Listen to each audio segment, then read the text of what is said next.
Number 10. Black Mask. Black Mask was killed by Selina Kyle, aka Catwoman. She shot Black Mask point blank, killing him as revenge for what he'd done to those she loved and cared for, chiefly burning down a building in Selina's hood on the east side, which she was trying to help and was kinda under protection, and for hurting her sister Maggie in an irreparable way and basically driving her insane. However, surprisingly, this would not be the end of Black Mask. Black Mask would return as a Black Lantern during the Blackest Night event and would eventually even return to life, surprising many folks, Selina included. But I mean, Black Mask is so great. How can you just let that villain go? You can't, unless it's Birds of Prey, and then he's probably gone forever in the DCEU. Number 9. Mr. Sinister. One of the weirdest comebacks was when Mr. Sinister created a failsafe in the case of his death, which did inevitably happen. Sinister basically intended to come back via the mutant youth he had once experimented on, who are now all grown up. When this failed, he planned a backup for that backup. Claudine Ranko became Miss Sinister, but as startling as that transformation was, we were even more startled when Mr. Sinister suddenly returned through her, basically bursting out of her Miss Sinister form, overriding even his Miss Sinister, part Claudine, part Sinister self, and coming back entirely, at least for a few pages, until he could find a more permanent solution later on, when he would fully return via a clone. Also, he literally burst out of Miss Sinister, like literally was like, pop, here I am! It was weird and creepy and definitely super memorable. I know I found it shocking. I don't know if you found it shocking, but I did. And friends, before we move on to this next spot, if you are loving our channel here on Top 10 Nerd, please go check us out over on Facebook, where we also have cool stuff, and we're also going to be having some exclusive things coming your way. In fact, at the time that this goes up, I think there will already be something super exclusive over there. You won't want to miss it, so make sure you are following us there as well. Number 8. Kite Man. Kite Man is often relegated to the C-list villains in the DC universe. He's often considered one of Batman's lamest villains, and yet via the Harley Quinn animated series,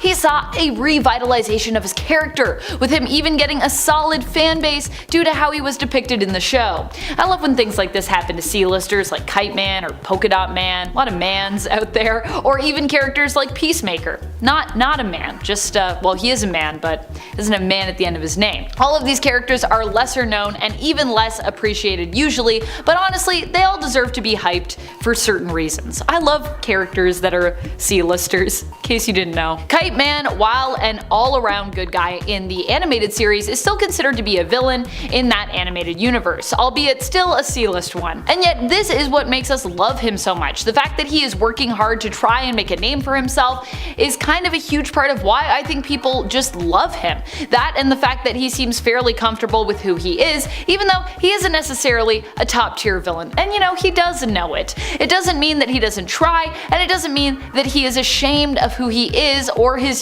his kite gimmick. He rocks it. Hell yeah, Kite Man. Hell yeah. Coming in at number 7, we have the intelligent zombie, Solomon Grundy. Inspired by a 19th century English nursery rhyme, Solomon Grundy was born centuries ago as a wealthy merchant, but after being murdered and having his body dumped in a swamp with mystical properties, he's now cursed to constantly be resurrected with slightly different properties each time. Usually being depicted as an incredibly physically strong zombie, Grundy is also incredibly resilient to both magic and physical damage, meaning that every time he's faced by either Batman or Superman, they need to figure out a clever new way to defeat him. Solomon Grundy has always been a dependable muscle for other villains throughout the years, but it would be nice to see him take more of a starring role in an upcoming Batman story. Number 6. Pariah. Pariah recently made a surprising comeback in the comics when he destroyed all of the Justice League, or well, like almost all of the Justice League. You've heard of the recent story Death of the Justice League. Well, yeah, that was Pariah. Although Pariah was once a scientist and fairly good man, he was driven mad when he learned that the multiverse was ending during the lead up to Crisis on Infinite Earths, way back in the day. He tried to warn people that it was coming, but people did not want to listen to him. Now, once more, he's in a similar position. In a desperate attempt to prevent another crisis from cyclically destroying everything, this time Dark Crisis, he decided to kill all the heroes, believing that in doing so he would basically prevent the cycle from continuing that would lead to the destruction of the multiverse. It's a pretty crazy idea, but at this point, Pariah is a pretty crazy guy. Although it makes sense that he would be part of the catalyst for another crisis, DC fans were still surprised to see him return once more in modern comics. I think we were also all surprised that there's going to be another crisis, considering the last one was called Final Crisis. Not so final, it turns out. Halfway through into number 5, Red Goblin. After the collapse of S.H.I.E.L.D., the Carnage symbiote was secured in the Lockbox, a privately run vault at the bottom of the Atlantic Ocean. Agents Crane and Coleman infiltrated the Lockbox and stole the symbiote, delivering it to their employer, Norman Osborn. Yeah, you see where this is going. After receiving the symbiote, Osborn bonded with it to become the new Carnage, hoping that it would be the key to regaining his Green Goblin persona. While the symbiote initially seized control of him, Norman offered to teach it more nuanced and sadistic ways to kill, an offer that the symbiote eagerly accepted. The fact that you know more sadistic ways to kill people than a freaking mad symbiote is a whole other topic though, dude. The symbiote turned over control to its new host, restoring his appearance and purging his body of the nanites, preventing him from augmenting himself with Goblin formula. Osborn used the symbiote to kill Phil Urich, and after pretending to be mortally wounded in a rematch against Spider-Man as the Green Goblin, unveiled his new partner by transforming into the monstrous Red Goblin. Osborn used the symbiote to great effect, incapacitating Spider-Man's allies and loved ones, and bonding a portion of the symbiote to his grandson to turn him into the new Goblin child. Spidey was only able to defeat Red Goblin by taunting Osborn, saying that killing him would only give Carnage the credit and not him, which caused Osborn to remove the symbiote from himself. So he couldn't defeat Red Goblin, he had to defeat Osborn. Yeah, this is one of my favorite Carnage versions, so I want to see this come back, please. Like the next Venom movie. Or a No Way Home. Number 4. Flashpoint Joker.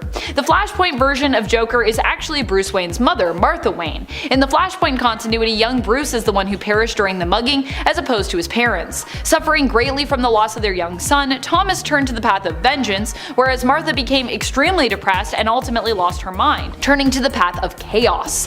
In the Flashpoint reality and timeline, Thomas becomes Batman and Martha becomes his Joker. Recently in the comics, during Flashpoint Beyond, Flashpoint Joker has made a surprising return, appearing from within the walls of Arkham Asylum. How she got there? Well, we're gonna have to wait and see. What we do know is that she was the one behind the murders of influential characters from the Flashpoint universe. The last we saw of Flashpoint Joker, Martha died drowning in a river, sacrificing herself after learning that in the main continuity, the Joker was the main nemesis to Batman, who in that reality of course was Bruce Wayne, her son, who was alive in that reality. The Flashpoint continuity was reset though recently, with Thomas Wayne's Batman remembering everything that happened previously and trying to solve the mystery of how it all reset. And also solve the mystery of, why all these Flashpoint people were dying. Turned out, it was Martha in the walls of Arkham for some reason.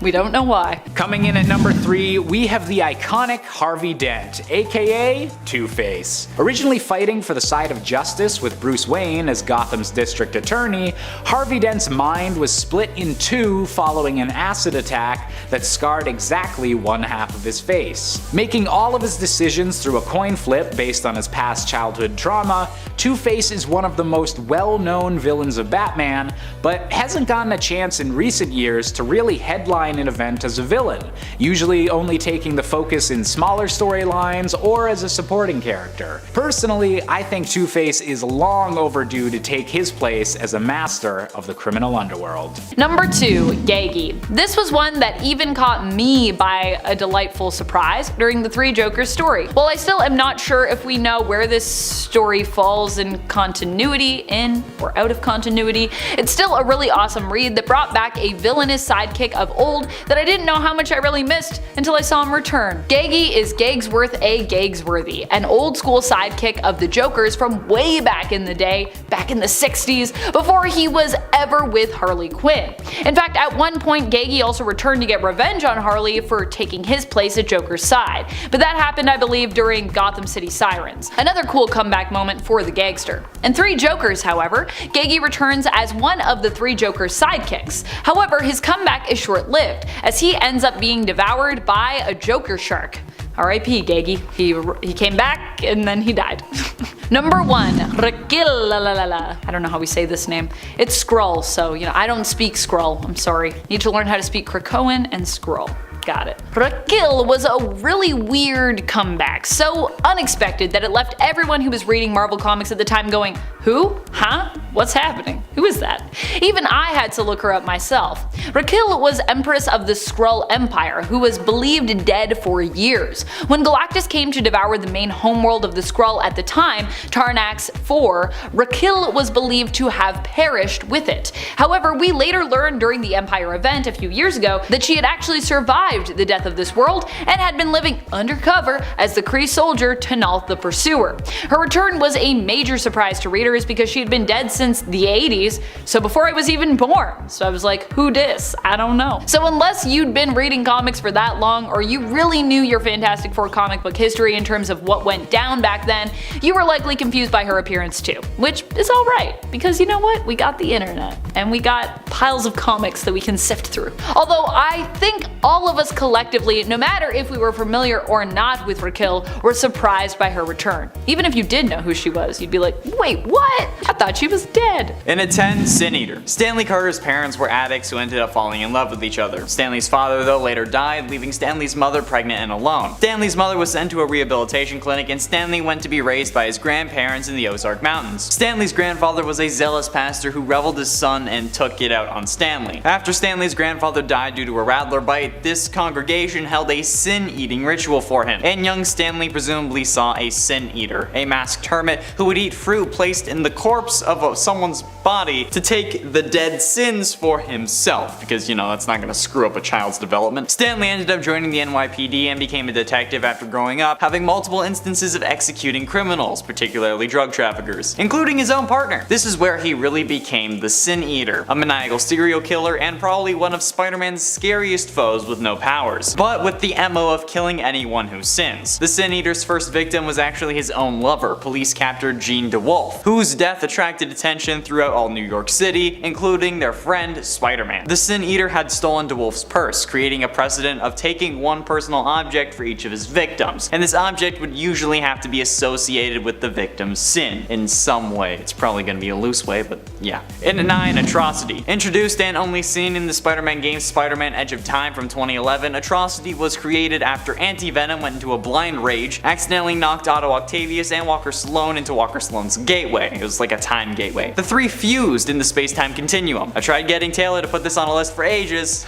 so I'm gonna put it here because holy damn, this is one hell of a villain that I want to see come back. Atrocity would occasionally attack Peter Parker or Miguel O'Hara with its teleporting tentacles throughout their journey in Alchemax's building, until it eventually revealed itself and attacked Peter Parker. Atrocity was defeated but would later appear again, attempting to kill Peter Parker at the same time the CEO was fighting Miguel O'Hara. Peter manipulated Atrocity into attacking electrified pillars, stunning it. Peter took this opportunity to remove those tentacles and send them through the time gateway. These tentacles were also used to drain the Alchemax CEO of his powers. After both Atrocity and the CEO, who is revealed to be Peter Parker, were vulnerable, they were knocked into the gateway together simultaneously, resetting the timeline. This absolute monstrosity is able to teleport through time and space, in addition to all of his other powers. So yeah, Atrocity for sure needs to make a comeback. I want to see this guy. He only appeared once. He's probably one of the most horrifying looking villains of all time. Please. And at 8, Mr. Negative. Martin Lee was a seemingly good-willed philanthropist who ran a volunteer soup kitchen called Feast, where May Parker volunteered, because of course she did. While he was also the crime boss of Chinatown, Mr. Negative. Despite being a crime lord, Lee was seemingly a kind and generous man. The Feast project displayed healing powers for people of various illnesses, although the cause of this healing was actually unknown, but it turned out to be Lee himself. The public knows that the person known as Martin Lee was an illegal Chinese immigrant who attempted to travel to America to be with his wife. In China, he ran a factory, but because of his lack of resources to bribe the Communist Party, he could not develop his business and grew tired of that country. Although this Martin Lee is not actually Martin Lee, but a former smuggler who just used Lee's identity after he died. Mr. Negative first came into conflict with Spider-Man when he made a power play towards taking control of New York's criminal underworld by attempting to wipe out all existing members of the Criminali and Mafia crime families, using a DNA-specific bioweapon called Devil's Breath. Mr. Negative is also responsible for the creation of Anti-Venom, and while he was featured in the 2018 Spider-Man game, it's been like 3 years, so he needs to show up again. Number 7. Kang the Conqueror. Kang the Conqueror is a staple villain when it comes to the Avengers team,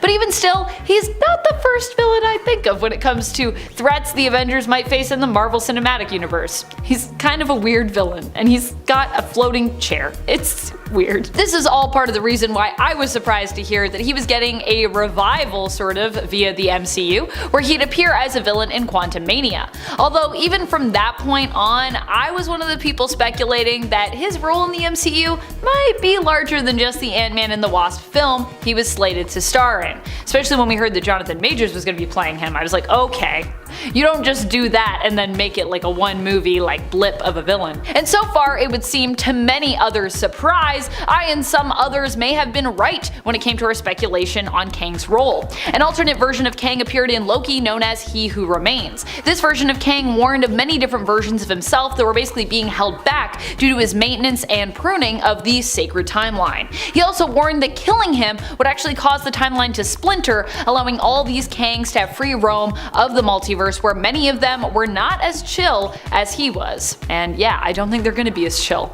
Kang the Conqueror, here we go. And at 6, Spider-Side. Spider-Side is a more obscure and odd Spider-Man villain, but I still think he would be pretty badass. Being first introduced as Spider-Side in New Warriors number 61, this version of Peter Parker is one of the clones made by Dr. Miles Warren, because we all know how much we love clones, which is an entirely separate villain that caused the whole clone debacle and creation of Scarlet Spider and a whole lot of other things. What's notable about Spider-Side, however, is not only him having all of Spider-Man's powers, but also the ability to stretch and warp his body at will, similar to Mr. Fantastic. Spider-Side is certainly deadly as well, helping Jackal to release a virus in Springfield, Pennsylvania, resulting in the deaths of 2,600 people. But either way, Spider-Side, with all the abilities of Spider-Man and Mr. Fantastic, makes him pretty damn powerful, so I want to see him come back. They didn't do much with him, okay? And I like the name Spider-Side. Any evil Spider-Man, really, just bring me more. Coming in at number 5, we have Mr. Bloom, the plant-based villain. With the ability to plant seeds within people that would grant them incredible superpowers, but at the cost of their lifespan, Mr. Bloom threw Gotham into chaos during a period where Bruce Wayne was unable to be Batman, and Commissioner James Gordon had instead taken up the cape and cowl. The coolest thing about Mr. Bloom wasn't just the unique look of his powers and his visual design, but how they were able to manipulate the people and villains of Gotham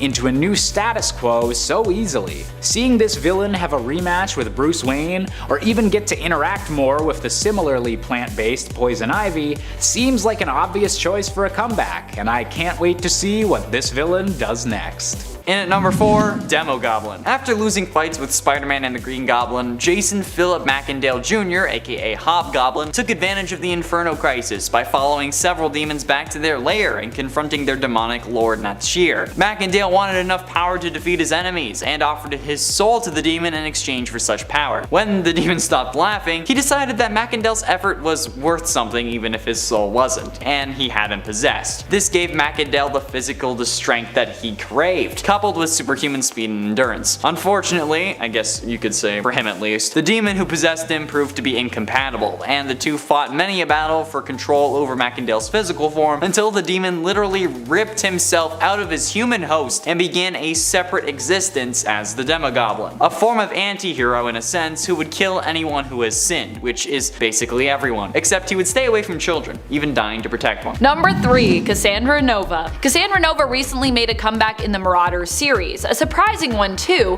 when she was needed to help solve a mutant mystery revolving around the existence of the very first mutants, hidden from the Earth mutant history apparently, and then later was invited to join the Marauders team by team leader Captain Kate Pryde. A lot of mysteries needing to be solved, and a lot of surprising villain comebacks in relation to those mysteries. At first I wasn't just startled to see Cassandra Nova, I was downright confused, but I gotta say over the last few issues her return has grown on me, and I'm kind of here for it.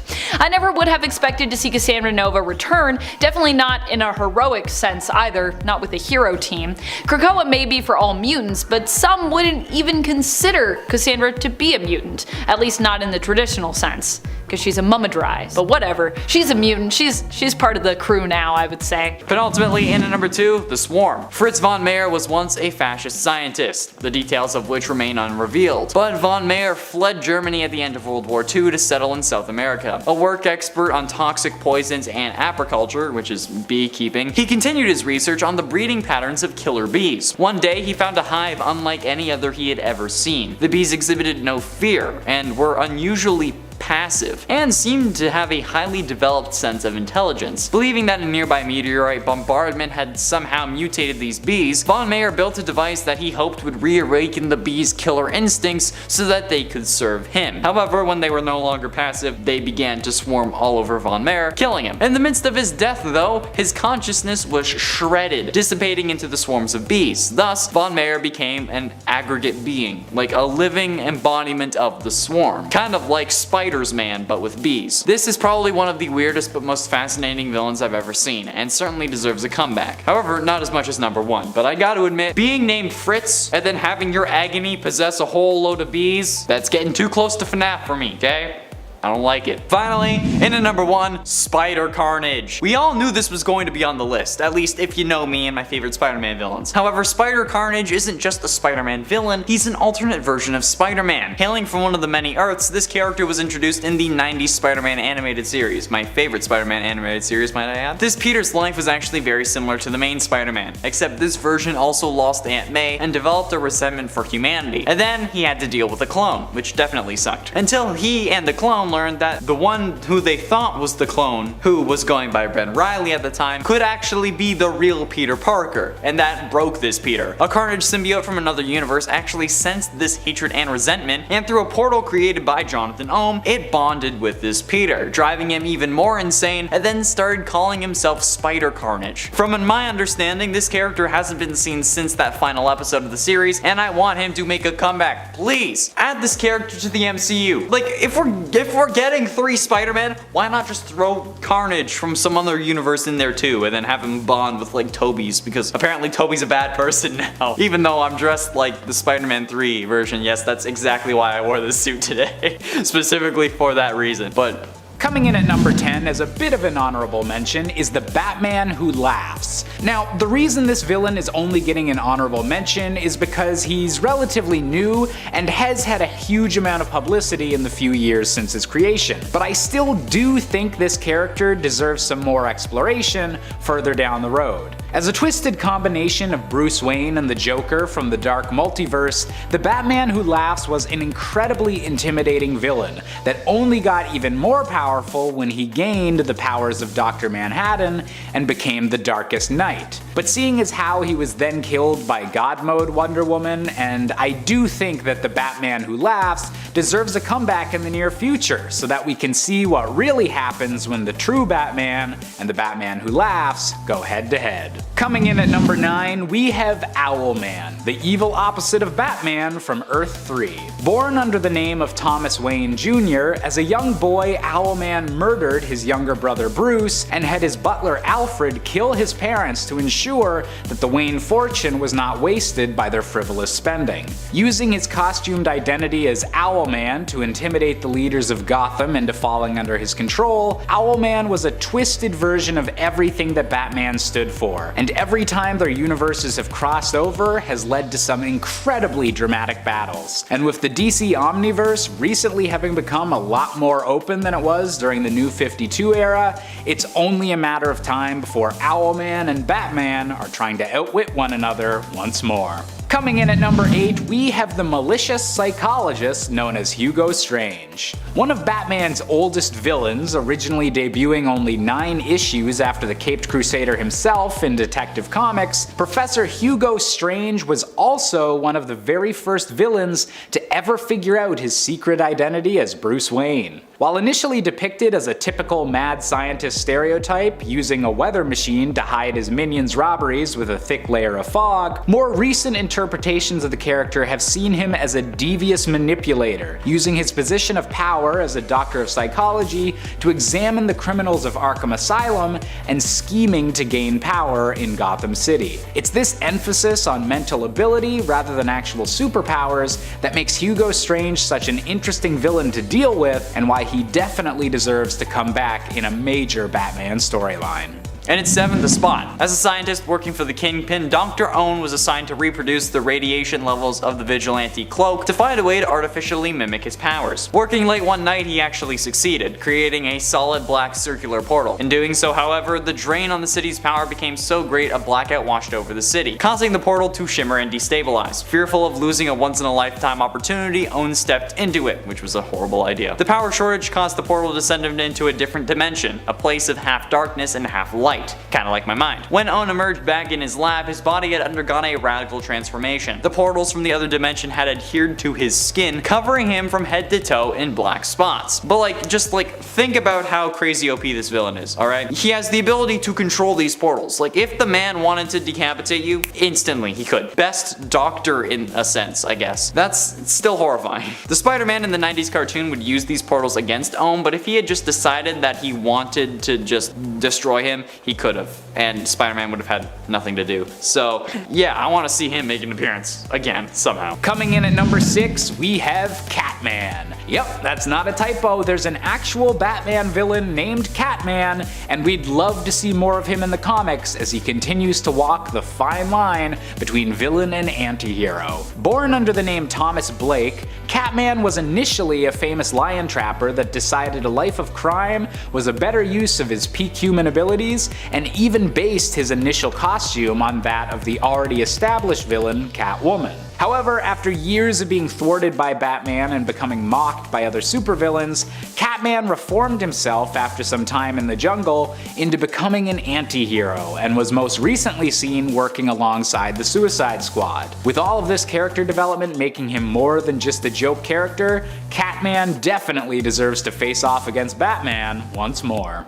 Number 5. Inheritors. A whole group of villains that I think everyone was fairly surprised to see return again were the Inheritors. This is because the Inheritors were firmly defeated in the previous Spider-Verse event. However, because Spider-Verse was such a massive success, Marvel decided to let the Inheritors return for the next one, Spider-Geddon. And we still have another 3rd chapter of this continuous event headed our way, said to be the end of the Spider-Verse trilogy that will be known as, aptly, the end of the Spider-Verse. At least until we decide to, open that Spider-Verse back up again, because, things end, things are final, and then not so much. I have no doubt that the Spider-Verse will come back eventually. The Inheritors are a group of space energy vampires permanently frozen in time when it comes to their style, stuck in sort of the Gothic Victorian era.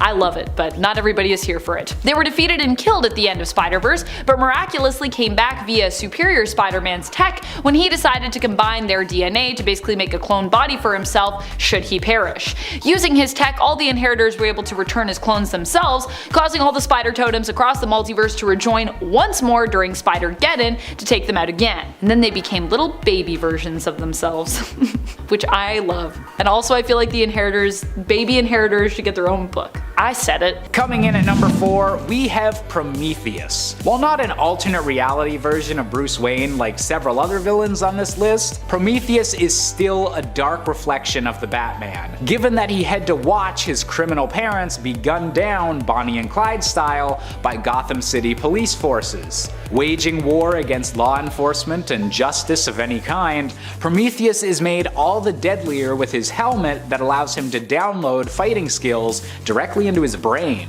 It's this deadly combo of physical prowess and ideological differences that make Prometheus one of the more interesting Bat villains, and someone who definitely needs to be featured more often. Getting close to the end in at number 3, Shocker. Okay, he's not really a forgotten villain, but Herman Schultz's parents died when his younger brother Marty was a boy. From a young age, Schultz turned to a life of crime, and soon realized that he wasn't really good at it, having been arrested several times. After one particular robbery gone wrong, Herman was arrested again, but was sent to the prison workshop, where he used the resources around him to build projects and build gauntlets that sent out shock waves which quickly opened safes as well, giving him a much needed one-up on the authorities. Now, I know what you're thinking, okay? Why am I talking about Shocker? Everyone knows who he is. Well, have you seen the MCU version of this guy? Okay, we need a better one. Come on, give me an actual Shocker. Shocker has the ability to shock his enemies with his handheld vibro shock units, but because the vibrations were so fierce, first he has to wear a heavily insulated suit, which kinda looks like a mattress, but still. During his first outing as the self-styled Shocker, he ran into and defeated Spider-Man. Plus, I mean, he's the Shocker, I shock people. Give me a better version, okay? With his seemingly minute introduction into the MCU, I wanna see a better version. Do it!